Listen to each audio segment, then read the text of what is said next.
Doktor duraan harkaan ofirraa baasaa ture. Amma qaamni kiyyaa ol naaf hin jedhu. Akkam gochuun qaba Doktor jedha obboleessi keenya.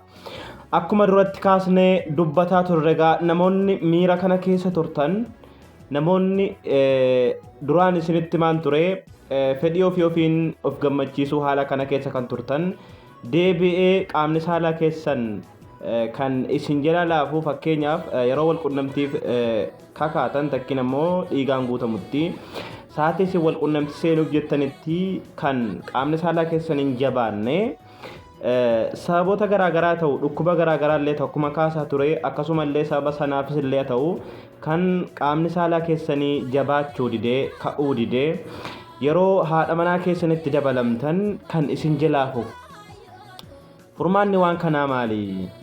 Yeroo dhiigaan guutametti ammoo yeroo wal qunnamtii saalaa eegaluuf jedhutti ni laaffata. Deebi'eellee hin jabaatu. Yeroo tokko gaagoonu lamiirrattis hin jabaatu. Kan jedhu jechuudha. Gaaffii namoota hedduuti. Gaaffii dhiirotawwan hedduuti jechuudha. Maarree jalqaba tariitiin mana kanatti yookaan reef kan dhuftu taate manni kun mana fayyaa keetii kan mana fayyaa keetii mana kee keessa teessee irraa fayyadamuu dandeessudha.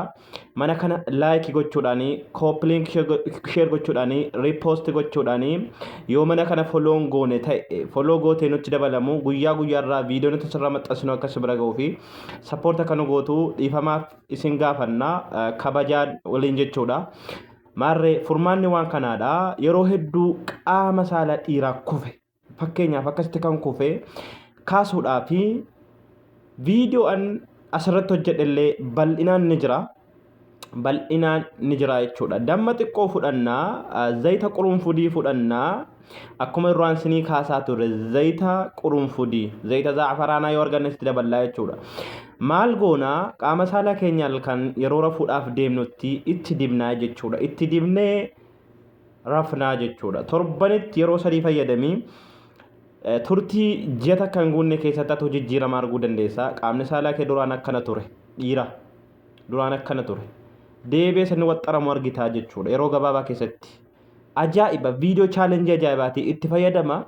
Viidiyoo kana kooppiliink sheer godhaa. Waan ajaa'iba argata waan keemikaala tokko hin qabne waan mana keessa teessee fayyadamuu dandeessu waan ta'eef jechuudha. Galatooma ulfaadhaa.